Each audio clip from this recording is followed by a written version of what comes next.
पिछले 12 सालों में भारतीय जनता पार्टी की केंद्र की सरकार माननीय प्रधानमंत्री नरेंद्र मोदी जी के नेतृत्व में जो सरकार चल रही है उसने कई मजबूत ऐसे फैसले लिए जो आज से पहले ಸೋಷಿಯಲ್ ಮೀಡಿಯಾ ಮುಖಾಂತರವೇ ಸದ್ದು ಮಾಡಿದಂತ ವ್ಯಕ್ತಿ ಅಂತಂದ್ರೆ ತಪ್ಪಾಗಿರ್ಲಿಕ್ಕಿಲ್ಲ. ಈ ರಾಘವ್ ಚಡ್ಡಾ ಏನಿದ್ದಾರೆ ಅವರು ಇದೀಗ ಮತ್ತೆ ಸುದ್ದಿ ಆಗಿದ್ದಾರೆ. ಇದಕ್ಕೆ ಅನೇಕ ಕಾರಣಗಳಿದೆ. ಎಲ್ಲರಿಗೂ ಗೊತ್ತಿರೋ ಹಾಗೆ ಈ ಹಿಂದೆ ಹೇಳಿದ್ದೆ ನಾನು, ರಾಘವ್ ಚಡ್ಡಾ ಅವರು ಪಬ್ಲಿಸಿಟಿ ವೈಸ್ ಅಲ್ಲಿ ತುಂಬಾ ಚೆನ್ನಾಗಿ ವರ್ಕ್ ಮಾಡ್ತಾ ಇದ್ದಾರೆ. ಒಬ್ಬ ಪೊಲಿಟಿಷಿಯನ್ ಆಗಿ ಯಾವ ರೀತಿ PR ವರ್ಕ್ ಮಾಡಬೇಕು ಅನ್ನೋದನ್ನ ಚೆನ್ನಾಗಿ ಕಲ್ತಿದ್ದಾರೆ. ಆ ವಿಚಾರವಾಗಿ ಇವತ್ತು ಒಬ್ಬ ಪ್ರಭಾವಿ ನಾಯಕ ಅಂತ ಗುರುತಿಸಿಕೊಂಡಿದ್ದಾರೆ. ಆದ್ರೆ ಎಷ್ಟರ ಮಟ್ಟಿಗೆ ಪ್ರಭಾವ ಇದೆ ಅನ್ನೋದನ್ನ ನಾವು ಅವಲೋಕಿಸಬೇಕಾಗತ್ತೆ. ಯಾಕೆ ಅವಲೋಕನ ಮಾಡಬೇಕಾಗುತ್ತೆ ಅನ್ನೋದನ್ನ ನಾವು ಗಮನಿಸೋದಾದ್ರೆ, ಈಗ ಒಂದು ಮಹತ್ತರದ ಬದಲಾವಣೆ ದೆಹಲಿಯ ರಾಜಕಾರಣದಲ್ಲಿ ಆಗಿರುವಂತದ್ದು. ರಾಘವ್ ಚಡ್ಡಾ ನಾವೆಲ್ಲರೂ ಅಂದ್ಕೊಂಡ ಹಾಗೆ ಬಿಜೆಪಿಗೆ ಸೇರ್ಬಿಟ್ಟಿದ್ದಾರೆ. ಹೌದು, ನಾವೆಲ್ಲರೂ ನಿರೀಕ್ಷೆ ಮಾಡಿದ್ವಿ ಇವರು ಬಿಜೆಪಿಗೆ ಸೇರ್ತಾರೆ ಅನ್ನೋ ವಿಚಾರವಾಗಿಯೂ ಈ ಹಿಂದಿನ ವಿಡಿಯೋದಲ್ಲಿ ನಾನು ಮಾತನಾಡಿದ್ದೆ. ನನಗೆ ಅಷ್ಟು ಕಾನ್ಫಿಡೆನ್ಸ್ ಕೂಡ ಇತ್ತು. ಯಾಕಂತಂದ್ರೆ ಇವರು ಬಿಜೆಪಿಗೆ ಸೇರುವಂತ ಎಲ್ಲ ಪ್ಲಾನ್ ಗಳನ್ನ ಅನೇಕ ವರ್ಷಗಳಿಂದ ರೂಪಿಸ್ತಾ ಬಂದಿರುವಂತದ್ದು. ಆ ಪ್ಲಾನ್ ಅನ್ನ ಈಗ ಕರೆಕ್ಟ್ ಟೈಮ್ ಅಲ್ಲಿ ಎಕ್ಸಿಕ್ಯೂಟ್ ಮಾಡಿರುವಂತದ್ದು. ಒಬ್ಬ ಪೊಲಿಟಿಷಿಯನ್ ಅಂದ ತಕ್ಷಣ ಅವನಿಗೆ ಒಂದಿಷ್ಟು ಬೌಂಡ್ರೀಸ್ ಇರ್ತದೆ. ತನ್ನದೇ ಆದಂತ ಪಕ್ಷ ಅಥವಾ ಆ ಪಕ್ಷದಲ್ಲಿ ಹೋದಾಗ, ಈಗ ನಾವು ಯಾವುದೋ ಒಂದು ಪಕ್ಷಕ್ಕೆ ಸೇರ್ತೀವಿ ಅಂತಂದ್ರೆ ಆ ಪಕ್ಷಕ್ಕೆ ಬೇಕಾದ ನಿಷ್ಠೆ, ನಂತರ ಒಂದಿಷ್ಟು ಕುತಂತ್ರ, ಇವೆಲ್ಲವೂ ರಾಜಕಾರಣಿಗೆ ಬೇಕಾದಂತ ಒಂದಿಷ್ಟು ಕ್ಯಾರೆಕ್ಟರ್ಗಳು. ಆದ್ರೆ ಎಲ್ಲ ಕ್ಯಾರೆಕ್ಟರ್ ಗಳನ್ನ ಅರೆದು ಕೊಡಿದಿರುವಂತ ವ್ಯಕ್ತಿ ರಾಘವ್ ಚಡ್ಡಾ ಅಂತಾನೆ ಹೇಳ್ಬಹುದು. ಆದ್ರೆ ಆ ಕ್ಯಾರೆಕ್ಟರ್ ಎಷ್ಟು ಮಟ್ಟಿಗೆ ಪಾಸಿಟಿವ್ ಆಗಿತ್ತು, ಈಗ ಎಷ್ಟು ಮಟ್ಟಿಗೆ ನೆಗೆಟಿವ್ ಆಗಬಹುದು, ಎಲ್ಲ ವಿಚಾರದ ಬಗ್ಗೆ ನಾನು ಮಾತನಾಡ್ಲಿಕ್ಕಿದ್ದೇನೆ. ಇವತ್ತು ಒಂದು ಮಹತ್ತರದ ಬದಲಾವಣೆ ಆಗಿರುವಂತದ್ದು. ಆಮ್ ಆದ್ಮಿ ಪಕ್ಷಕ್ಕೆ ದೊಡ್ಡ ಹಿನ್ನಡೆ ಆಗಿದೆ. ಅದೇನಂತಂದ್ರೆ, ಇತ್ತೀಚೆಗೆ ರಾಘವ್ ಚಡ್ಡಾ ಅವರು ಪಕ್ಷದಿಂದ ಕೈ ಬಿಟ್ಟಿದ್ರು. ನಂತರ ಏನಾಗಿತ್ತು, ರಾಜ್ಯಸಭೆಯಿಂದ ಅವ್ರಿಗೇನ್ ಸ್ಥಾನ ಇತ್ತು ಅದಕ್ಕೆ ಕೋಕನ್ನ ಕೊಡುವಂತ ಕೆಲಸವನ್ನ ಮಾಡಿದ್ರು. ನಂತರ ಆ ಸ್ಥಾನಕ್ಕೆ ಇನ್ನೊಬ್ಬರನ್ನ ತೆಗೆದುಕೊಂಡು ಬಂದು ಕೂರಿಸಿದ್ರು. ಈಗ ಅವರೂ ಇಲ್ಲ ಇವರೂ ಇಲ್ಲ ಅನ್ನುವಂತ ಪರಿಸ್ಥಿತಿಗೆ ಆಪ್ ಬಂದು ನಿಂತಿರುವಂತದ್ದು. 10 ಸಂಸದರ ಪೈಕಿ ಈಗ ಉಳಿದಿರೋದು ಕೇವಲ 3 ಸಂಸದರು. ಈಗಾಗಲೇ ರಾಘವ್ ಚಡ್ಡಾ ಕಬ್ಜಾ ಮಾಡಿಕೊಂಡು ಬಿಜೆಪಿಗೆ ಕಳಿಸಿ ಆಗಿದೆ. ಅರವಿಂದ ಕೇಜ್ರಿವಾಲ್ಗೆ ದೊಡ್ಡ ನಾಮವನ್ನ ಎಳೆದು ಈಗ ರಾಘವ್ ಚಡ್ಡಾ ಬಿಜೆಪಿಗೆ ಜಾಯಿನ್ ಆಗಿದ್ದಾರೆ. ದೊಡ್ಡ ಪಂಗನಾಮವನ್ನೇ ಹಾಕಿದ್ದಾರೆ ಅಂತಾನೆ ಹೇಳಬಹುದು. ಸೊ ಇವತ್ತಿನ ಈ ಒಂದು ವಿಡಿಯೋದಲ್ಲಿ ನಾವು ರಾಘವ್ ಚಡ್ಡಾ ಅವರು ಮಾಡಿದಂತ ಪ್ಲಾನ್ ಏನು, ಯಾಕೆ ಅವರು ಬಿಜೆಪಿಯನ್ನ ಸೇರ್ಕೊಂಡ್ರು, ಇದಕ್ಕೋಸ್ಕರ ಎಷ್ಟೆಲ್ಲ ರಿಸರ್ಚ್ ಮಾಡಿದ್ರು, ಈ ಎಲ್ಲ ವಿಚಾರದ ಬಗ್ಗೆ ಸಂಕ್ಷಿಪ್ತವಾದಂತ ವರದಿಯನ್ನ ನೀಡ್ತೇವೆ. ನೀವಿನ್ನೂ ನಮ್ಮ ಚಾನೆಲ್ ಅನ್ನ ಸಬ್ಸ್ಕ್ರೈಬ್ ಆಗದಿದ್ದಲ್ಲಿ ಸಬ್ಸ್ಕ್ರೈಬ್ ಆಗಿ, ಹಾಗೆ ಬೆಲ್ ಐಕನ್ ಕ್ಲಿಕ್ ಮಾಡೋ ಮೂಲಕ ನೋಟಿಫಿಕೇಶನ್ ಅನ್ನ ಪಡೆಯಿರಿ. ರಾಘವ್ ಚಡ್ಡಾ ಏನಿದ್ದಾರೆ, ಸ್ಟಾರ್ಟಿಂಗ್ ನಲ್ಲಿ ಬರ್ತಾ ಬರ್ತಾ ರಾಯರ್ ಕುದುರೆ ಕತ್ತೆ ಆಗ್ತಿತ್ತು ಅಂತ ಒಂದು ಮಾತಿದೆ. ಈ ಕುದುರೆ ಏನಾಗ್ತಿತ್ತು ಅಂತಂದ್ರೆ, ಬರ್ತಾ ಬರ್ತಾ ಬರ್ತಾ ಬಿಜೆಪಿ ಕಡೆ ವಾಲ್ತಾ ಹೋಯ್ತು. ನೀವು ಈ ಕುದುರೆಯನ್ನ ಗಮನಿಸಿ, ಈ ಹಿಂದೆ ಸ್ಟಾರ್ಟಿಂಗ್ ನಲ್ಲಿ ಸಾಕಷ್ಟು ಮೋದಿಯನ್ನ ಟೀಕೆ ಮಾಡ್ತಾ ಇದ್ರು, ಬಿಜೆಪಿಯನ್ನ ಟೀಕೆ ಮಾಡ್ತಿದ್ರು, ಕೇಂದ್ರ ಸರ್ಕಾರದ ಒಂದಿಷ್ಟು ಹಗರಣದ ಬಗ್ಗೆ ಮಾತನಾಡ್ತಾ ಇದ್ರು, ಧ್ವನಿಯನ್ನ ಎತ್ತಾ ಇದ್ರು. ಕ್ರಮೇಣವಾಗಿ ಕೇಂದ್ರ ಸರ್ಕಾರದ ವಿಚಾರಗಳಿಂದ ವಿಮುಖವಾಗ್ತಾ ಹೋದ್ರು. ನಂತರ ಜನರ ಸಮಸ್ಯೆಗಳನ್ನ ಅಥವಾ ಜನಸಾಮಾನ್ಯರ ಸಮಸ್ಯೆಗಳನ್ನ ರಾಜ್ಯಸಭೆಯಲ್ಲಿ ಚರ್ಚೆ ಮಾಡುವಂತಹ ಸನ್ನಿವೇಶಕ್ಕೆ ಬಂದುಬಿಟ್ರು. ಅವರು ಮಾಡಿದಂತ ಎಲ್ಲ ಚರ್ಚೆಗಳು ಕೂಡ 100% ತುಂಬಾನೇ ಚೆನ್ನಾಗಿತ್ತು. ಅದು ಆಡಿಯನ್ಸ್ ಸೀಕಿಂಗ್ ಮಾಡುವಂತ ಪರ್ಪಸ್ಸಿಗಾಗಿತ್ತು. ಅವರಿಗೆ ಒಂದಿಷ್ಟು ಅಟೆನ್ಷನ್ ಸೀಕಿಂಗ್ ಬೇಕಿತ್ತು. ನಾನು ಒಬ್ಬ ಒಳ್ಳೆ ರಾಜಕಾರಣಿ ಅಂತ ಪೋಟ್ರೆ ಮಾಡ್ಕೋಬೇಕಿತ್ತು. ಇದೆಲ್ಲದಕ್ಕೂ ಒಂದಿಷ್ಟು ಸ್ಟ್ರಾಟಜಿಯನ್ನ ಮಾಡಬೇಕಿತ್ತು. ಅದಕ್ಕೆ 100 ಕೋಟಿಗಳನ್ನ ಖರ್ಚು ಮಾಡಿ PROಗಳನ್ನ ಇಟ್ಕೊಂಡು ಆ ಸ್ಟ್ರಾಟಜಿಯನ್ನ ಮಾಡ್ಲಿಕ್ಕೆ ಇವರು ಸಕ್ಸಸ್ ಅನ್ನ ಕಂಡ್ರು. ನಂತರ ಅರವಿಂದ ಕೇಜ್ರಿವಾಲ್ ಏನಿದ್ದಾರೆ, ಅವರನ್ನ ಅರೆಸ್ಟ್ ಮಾಡ್ತಾರೆ. ಅವರು ಒಂದು ಅಬಕಾರಿ ಹಗರಣದ ವಿಚಾರವಾಗಿ ಒಳಗೆ ಹೋಗ್ತಾರೆ. ಆ ಜೈಲಿಗೆ ಹೋದ ತಕ್ಷಣ ಏನಾಯ್ತು, ಇವರಿಗೆ ಇನ್ನಷ್ಟು ಗ್ರಿಪ್ ಸಿಕ್ಕಾಯ್ತಾಯ್ತು. ಯಾಕಂತಂದ್ರೆ ರಾಜ್ಯಸಭೆಯಲ್ಲಿ ಆಪ್ ಪರವಾಗಿದ್ದಂತ ಒಬ್ಬ ಸದಸ್ಯರಾಗಿದ್ರು, ಸಂಸದರಾಗಿದ್ರು. ಈ ಕಾರಣಕ್ಕಾಗಿ ಅವರಿಗೆ ಮಾತನಾಡುವ ಅವಕಾಶಗಳು ಸಿಗ್ತಾ ಇತ್ತು. ಅಲ್ಲಿ ಏನ್ ಮಾಡ್ತಾ ಇದ್ರು, ಆಪ್ ಬಗ್ಗೆ ಆಗ್ಲಿ ಬಿಜೆಪಿ ಬಗ್ಗೆ ಆಗ್ಲಿ ಯಾವುದ್ರ ಬಗ್ಗೆನೂ ಇವ್ರು ಮಾತಾಡ್ತಾ ಇರ್ಲಿಲ್ಲ. ಇವರು ಮಾತಾಡ್ತಿದ್ದೆ ಜನಸಾಮಾನ್ಯರ ಸಮಸ್ಯೆಗಳ ಬಗ್ಗೆ. ಅದ್ರ ಬಗ್ಗೆ ನಾವು ಯಾವುದೇ ತರವಾದಂತ ವಿಚಾರಗಳನ್ನು ನಾವು ಹೇಳ್ತಾ ಇಲ್ಲ. ಅವ್ರು ಮಾತಾಡಿದ ವಿಷಯಗಳೆಲ್ಲವೂ 100% ಕರೆಕ್ಟ್ ಆಗೇ ಇತ್ತು. ಆದ್ರೆ ಒಬ್ಬ ಪೊಲಿಟಿಷಿಯನ್ ಆಗಿ ಯಾವ ರೀತಿ ಸ್ಟ್ರಾಟಜಿ ಮಾಡಿದ್ರು ಅನ್ನೋದನ್ನ ನಾನು ಹೇಳಲೇಬೇಕು. ಇವ್ರೇನ್ ಮಾಡಿದ್ರು, ಬಿಜೆಪಿಯನ್ನ ಮೊದಲಿಗೆ ತೆಗಳ್ತಾ ಇದ್ರು, ಬಿಜೆಪಿ ಬಗ್ಗೆ ಸಾಕಷ್ಟು ಟೀಕೆಯನ್ನ ಮಾಡ್ತಾ ಇದ್ರು. ನೋಡಿ, ಅರವಿಂದ ಕೇಜ್ರಿವಾಲ್ ಏನಿದ್ದಾರೆ, ಇವರಿಗೆ ದಾರಿ ತೋರಿಸಿದ್ದೆ ಅವರು. ಈಗ ಆಮ್ ಆದ್ಮಿ ಪಕ್ಷದಿಂದ ಇವರು ಸಂಸದರಾಗಿದ್ದಾರೆ. ಇವರಿಗೆ ವರ್ಚಸ್ ಇರ್ಬೋದು. ಆ ವರ್ಚಸ್ ಎಲ್ಲ ಬಂದಿದ್ದು ಇತ್ತೀಚಿನ ದಿನಗಳಲ್ಲಿ. ಮುಂಚೆ ಅಷ್ಟೇನು ವರ್ಚಸ್ ಇರ್ಲಿಲ್ಲ.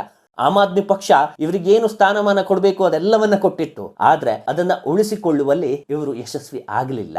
ಇವರಿಗೆ ಬಿಜೆಪಿ ನಡುವಿನ ಆಕರ್ಷಣೆ ಏನಿದೆ, ಈಗ ಏನಾಗ್ತದೆ ಅಂತಂದ್ರೆ, ಎಲ್ಲೋ ಒಂದ್ ಕಡೆ ಪಕ್ಷದ್ರೋಹ ಒಂದ್ ಕಡೆ ಆದ್ರೆ, ಪಕ್ಷದಿಂದ ಇವ್ರು ಹೋಗೋದಲ್ಲದೆ ಮತ್ತೊಂದಿಷ್ಟು ಜನರನ್ನ ಕರ್ಕೊಂಡು ಹೋಗ್ಬಿಟ್ಟಿದ್ದಾರೆ. ಸೊ ನೀವು ಏನಂತಂದ್ರೆ, ಒಂದು ಪಕ್ಷವನ್ನ ಹೊಡಿಲಿಕ್ಕೆ ಇಂತ 4 ಜನ ಇದ್ರೆ ಆ ಪಕ್ಷ ಎಕ್ಕುಟ್ಟು ಹೋಗುತ್ತೆ. ಒಬ್ಬ ರಾಜಕಾರಣಿಯಾಗಿ ಮೊದ್ಲಿಗೆ ಇರ್ಬೇಕಾಗಿದ್ದು ಪಕ್ಷ ನಿಷ್ಠೆ. ಅದೇ ಈ ವ್ಯಕ್ತಿಗೆ ಇಲ್ಲ. ಜನಸಾಮಾನ್ಯರ ವಿಚಾರ ಬಗ್ಗೆ ಇವರು ಚರ್ಚೆ ಮಾಡ್ತಾರೆ. ಮಾಡ್ತಾರೆ, ಹಾಗೆ ಮಾಡ್ತಾರೆ, ಹೀಗೆ ಮಾಡ್ತಾರೆ, ಎಲ್ಲ ಹೌದು. ಇದೆಲ್ಲವೂ ಕೂಡ ಪಬ್ಲಿಸಿಟಿ ಗಿಮಿಕ್. ಈ ಹಿಂದೆ ಅನೇಕ ರಾಜಕಾರಣಿಗಳು ನಮ್ಮ ದೇಶದಲ್ಲಿ ನಮ್ಮ ಹೆಸರನ್ನು ಹೇಳ್ಕೊಳ್ಳದೆ ಕೆಲಸ ಮಾಡಿದಂತ ಸಾಕಷ್ಟು ರಾಜಕಾರಣಿಗಳ ಉದಾಹರಣೆಗಳಿದೆ. ಅದೆಷ್ಟೋ ರಾಜಕಾರಣಿಗಳು ನಮ್ಮ ದೇಶಕ್ಕೋಸ್ಕರ ಶ್ರಮಿಸಿದ್ದಾರೆ, ಅವರ ಬಲಿದಾನ ಇದೆ, ದೇಶ ಪ್ರೇಮ ಇದೆ, ಇದೆಲ್ಲವೂ ಇದೆ. ಇವಾಗಿನ ರಾಜಕಾರಣ ಹೇಗಾಗಿದೆ?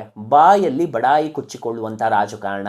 ಜನಸಾಮಾನ್ಯರ ಸಮಸ್ಯೆಗಳನ್ನ ಆಲಿಸಬೇಕಾದವರು ಅಲ್ಲಿ ಎಸಿಯಲ್ಲಿ ಕೂತು ಒಂದಿಷ್ಟು ವಿಚಾರವನ್ನ ಚರ್ಚೆ ಮಾಡ್ತಾರೆ. ಆ ಚರ್ಚೆ ಮಾಡುವಾಗ ಏನ್ ಮಾಡ್ತಾರೆ ಅಂತಂದ್ರೆ, ಅಲ್ಲಿ ಚರ್ಚೆಗೆ ತೆಗೆದುಕೊಳ್ತಾರೆ. ಆ ತೆಗೆದುಕೊಳ್ಳುವ ಮೂಲಕ ಅವರಿಗೆ ಏನ್ ಪಬ್ಲಿಸಿಟಿ ಬೇಕು ಅದನ್ನು ಮಾಡ್ತಾರೆ. ನಂತರ ಅದನ್ನ ಫಾಲೋ ಅಪ್ ಮಾಡ್ತಾರಾ? ಇಲ್ಲ. ಜನಸಾಮಾನ್ಯರಿಗೆ ಏನೋ ಒಂದು ಒಳ್ಳೇದ್ ಮಾಡ್ಬೇಕು ಅಂತ ಹೊಡ್ತಾರಾ? ಇಲ್ಲ. ಇವರೇನಾದ್ರೂ ಪ್ಲಾನ್ಸ್ ಗಳನ್ನ ತರ್ತಾರಾ? ಇಲ್ಲ. ಒಂದು ಸೆಂಟಿಮೆಂಟ್ ಆದ ಭಾಷಣಗಳನ್ನ ಹೊಡೆಯುವುದು, ಬಡವರ ಪರ ನಾವಿದ್ದೇವೆ, ಮಧ್ಯಮ ವರ್ಗದ ಪರ ನಾವಿದ್ದೇವೆ ಅಂತ ತೋರಿಸ್ಕೊಳ್ಳೋದು, ಬಡಾಯಿ ಕೊಚ್ಕೊಳ್ಳೋದು, ಇದೇ ಇಂದಿನ ರಾಜಕಾರಣಿಗಳ ಅಸಲಿ ಮುಖವಾಡ. ರಾಘವ್ ಚಡ್ಡಾ ಅವರು ಕೂಡ ಇದರಿಂದ ಹೊರತಾಗಿಲ್ಲ. ಪಕ್ಷ ನಿಷ್ಠೆ ಇಲ್ಲ, ಪಕ್ಷದ ಬಗ್ಗೆ ಯಾವುದೇ ತರಹದ ಸಾಫ್ಟ್ ಕಾರ್ನರ್ ಇಲ್ಲ, ಪಕ್ಷ ತನಗೇನು ಕೊಟ್ಟಿದೆ. ಇದೆಲ್ಲ ಆದಾಗ ಏನಾಗುತ್ತೆ ಗೊತ್ತಾ? ಪೊಲಿಟಿಕ್ಸ್ ನಲ್ಲಿ ಪಕ್ಷ ನಿಷ್ಠೆ ಇಲ್ಲದ ವ್ಯಕ್ತಿ ಅನೇಕ ವರ್ಷಗಳ ಕಾಲ ಸರ್ವೈವ್ ಆಗ್ಲಿಕ್ಕೆ ಆಗೋದಿಲ್ಲ. ಮುಂದೊಂದು ದಿವಸ ಬಿಜೆಪಿಯವರು ಹೀಗೆ ಮಾಡ್ತಾರೆ ಅಂತ ಅನ್ಕೊಳ್ಳಿ, ಇವರನ್ನ ಕಡೆಗಣಿಸ್ತಾರೆ ಅನ್ಕೊಳ್ಳಿ, ಅವಾಗ ಎಲ್ಲಿ ಹೋಗ್ತೀರಿ? ಅವಾಗ ಮನೆಯಲ್ಲೇ ಕೂತ್ಕೊಳ್ಬೇಕು ಹೊರತು ಹೊಸ ಪಾರ್ಟಿ ಕಟ್ಟಕ್ ಆಗಲ್ಲ. ನಿಮ್ಗೆ ಫಸ್ಟ್ ಯಾವ ಪಾರ್ಟಿಯಿಂದ ಬಿಟ್ಟು ಬಂದಿದ್ದೀರಿ ಅಲ್ಲೇ ನಿಮ್ಗೆ ಒಂದು ಪಕ್ಷ ನಿಷ್ಠೆ ಅನ್ನೋದು ಕಾಣಿಸಿಲ್ಲ. ಇವರ ಏನು ಮೆದುಳನ್ನ ಅಡವಿಟ್ಟು ಆ ಪಕ್ಷಕ್ಕೆ ಸೇವೆಯನ್ನ ಸಲ್ಲಿಸಿದ್ರು. ಈಗ ಆ ಪಕ್ಷ ಭ್ರಷ್ಟಾಚಾರದಿಂದ ತುಂಬಿರುವ ಪಕ್ಷ. ಆಮ್ ಆದ್ಮಿಯಿಂದ ಹೊರಗೆ ಬಂದ ತಕ್ಷಣ ಅದು ಭ್ರಷ್ಟಾಚಾರದಿಂದ ತುಂಬಿರುವಂತ ಪಕ್ಷ. ಆಮ್ ಆದ್ಮಿಯಲ್ಲಿ ಇದ್ದಾಗ ಬಿಜೆಪಿ ಭ್ರಷ್ಟಾಚಾರದಿಂದ ತುಂಬಿದಂತ ಪಕ್ಷ. ಈಗ ಅದೇ ಪಕ್ಷಕ್ಕೆ ಹೋಗ್ತಾರೆ. ಇವತ್ತೊಂದು ಸ್ಟೇಟ್ಮೆಂಟ್ ಅವ್ರು ಕೊಟ್ಟಿದ್ರು, ನಿಜನೇ ನಗು ಬರುತ್ತೆ. ರಾಘವ್ ಚಡ್ಡಾ ಅವರೇ, ನಿಮ್ಗಿರುವಂತ ಕ್ರೆಡಿಬಿಲಿಟಿಯನ್ನ ದಿನೇ ದಿನೇ ನೀವಾಗೆ ಕಳ್ಕೊಳ್ತಾ ಹೋಗ್ತಿದ್ದೀರಿ. ನೀವು ಎಷ್ಟೇ PR ಸೆಟ್ ಮಾಡಿ, ಎಷ್ಟೇ ಸೋಷಿಯಲ್ ಮೀಡಿಯಾದಲ್ಲಿ ಪ್ರಮೋಷನ್ ಮಾಡಿ, ಒಂದೊಮ್ಮೆ ನಿಮ್ ಮುಖವಾಡ ಕಳಿಸಿ ಬಿತ್ತು ಅಂತಂದ್ರೆ ಅದನ್ನ ವಾಪಸ್ ಪಡ್ಕೊಳ್ಳಿಕ್ ಆಗೋದಿಲ್ಲ. ಇವೆಲ್ಲ ಸ್ಟ್ರಾಟಜಿಗಳೇನಿದೆ ಹೆಚ್ಚು ದಿನ ನಡೆಯಲ್ಲ. ಯಾಕಂತಂದ್ರೆ ನೀವು ಹೋಗಿರೋ ಪಾರ್ಟಿ ಏನಿದೆ ಅದು ಬಿಜೆಪಿ ಪಕ್ಷ. ಅಲ್ಲಿ ಇಂತಹ ಅನೇಕ ತಿಮಿಂಗಿಲಗಳಿದೆ. ಆ ತಿಮಿಂಗಿಲಗಳ ಬಾಯಿಗೆ ನೀವು ಸಿಕ್ಕಿಬಿಟ್ರೆ ಸಕ್ ಅಂತ ಹಿಡ್ಕೊಂಡು ಬಿಡ್ತಾರೆ, ನುಂಗಿ ಬಿಡ್ತಾರೆ, ನಿಮ್ಮ ರಾಜಕೀಯವನ್ನ ಅಂತ್ಯ ಮಾಡಿ ಬಿಡ್ತಾರೆ. ನೀವು ಈಗ ಈಜುತ್ತಾ ಇರೋದು ಸಾಗರದಲ್ಲಿ, ನದಿಯಲ್ಲೇ ಚೆನ್ನಾಗಿ ಈಜಕ್ ಬರಲ್ಲ ನಿಮ್ಗೆ, ಇನ್ನು ಸಾಗರದಲ್ಲಿ ಹೋಗಿ ಈಜೋವಾಗ ತುಂಬಾನೇ ಆಲೋಚನೆ ಮಾಡ್ಬೇಕಾಗುತ್ತೆ ರಾಘವ್ ಚಡ್ಡಾ ಅವರೇ. ಯಾಕಂತಂದ್ರೆ ಈ ಹಿಂದೆ ಅನೇಕ ನಾಯಕರು, ಯುವ ನಾಯಕರು ರಾಜಕೀಯಕ್ಕೆ ಬಂದ್ರು, ಏನಾದ್ರು ಅನ್ನೋದನ್ನ ಬಿಜೆಪಿಯಲ್ಲಿ ನೀವು ಗಮನಿಸಿದ್ದೀರಿ. ನಿಮ್ಗಿದೆಲ್ಲದು ಗೊತ್ತಿದ್ದು ಕೂಡ ಮತ್ತೆ ಬಿಜೆಪಿ ಹತ್ತ ನೀವು ಸೆಳೀತಾ ಇದ್ದೀರಿ. ಏನ್ ಮಾಡ್ಲಿಕ್ಕೆ ಹೊರಟಿದ್ದೀರಿ ಗೊತ್ತಾಗ್ತಾ ಇಲ್ಲ. ಇವಾಗಿನ ಯುವ ರಾಜಕಾರಣಿಗಳ ಸಮಸ್ಯೆ ಏನಂತಂದ್ರೆ, ಹೋಗ್ತಿರೋ ದಾರಿಯಲ್ಲಿ ಮುಳ್ಳು ಯಾವುದು, ಹೂ ಯಾವುದು, ಇವೆರಡರ ಏನು ವ್ಯತ್ಯಾಸಗಳೇ ಗೊತ್ತಾಗಲ್ಲ. ಯಾಕೆ ಗೊತ್ತಾಗಲ್ಲ ಅಂತಂದ್ರೆ, ಅವರಲ್ಲಿರುವಂತ ಭ್ರಮೆ ಏನಿದೆ, ನಾನೇನೋ ಮಾಡ್ತೀನಿ ಶೈನ್ ಆಗ್ತೀನಿ ಅಂತ ಹೇಳೋದು. ಶೈನ್ ಆಗೋದು ರಾಜಕೀಯ ಅಲ್ಲ, ಕೆಲಸ ಮಾಡೋದು ರಾಜಕೀಯ. ಬರೀ ಇನ್ಸ್ಟಾಗ್ರಾಮ್ ಪೋಸ್ಟು, ಫೇಸ್ಬುಕ್ ಪೋಸ್ಟು, ಪ್ರಚಾರಗಳು, ನಾನು ಇವತ್ತಲ್ಲಿ ಹೋದೆ, ಅವ್ರನ್ನ ಮೀಟ್ ಆದೆ, ಇವ್ರನ್ನ ಮೀಟ್ ಆದೆ, ಅಥವಾ ಅವ್ರ ಸಮಸ್ಯೆಗಳಿಗೆ ದನಿಯಾದೆ, ಇಷ್ಟ ಹಾಕಿದ್ರೆ ಆಗಲ್ಲ. You have to work for the nation, for the people.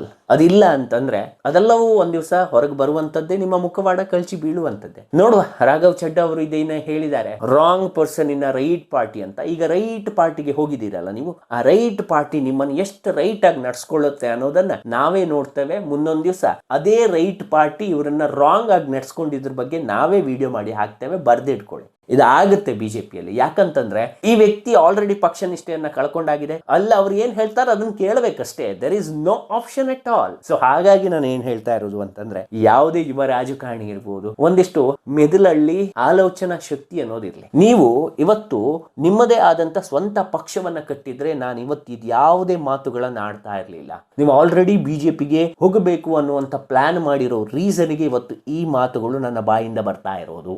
Raghav Chadda ಅವರಿಗೆ ಹೇಳೋದಿಷ್ಟೇ, ನೋಡೋಣ ನಿಮ್ಮ ರಾಜಕೀಯ ಭವಿಷ್ಯ ಅನ್ನೋದು ಯಾವ ರೀತಿಯಾಗಿ ಅಂತ್ಯ ಆಗತ್ತೆ ಅನ್ಕೊಂಡು, ಲೆಟ್ ಅಸ್ ಸಿ ಏನ್ ಆಗತ್ತೆ ಅನ್ಕೊಂಡು. ಸೊ ಈ ವಿಡಿಯೋ ಬಗ್ಗೆ ನಿಮ್ಗೆ ಏನ್ ಅನ್ಸ್ತು ಅನ್ನೋದನ್ನ ಕಮೆಂಟ್ ಬಾಕ್ಸ್ ನಲ್ಲಿ ತಿಳಿಸಿ.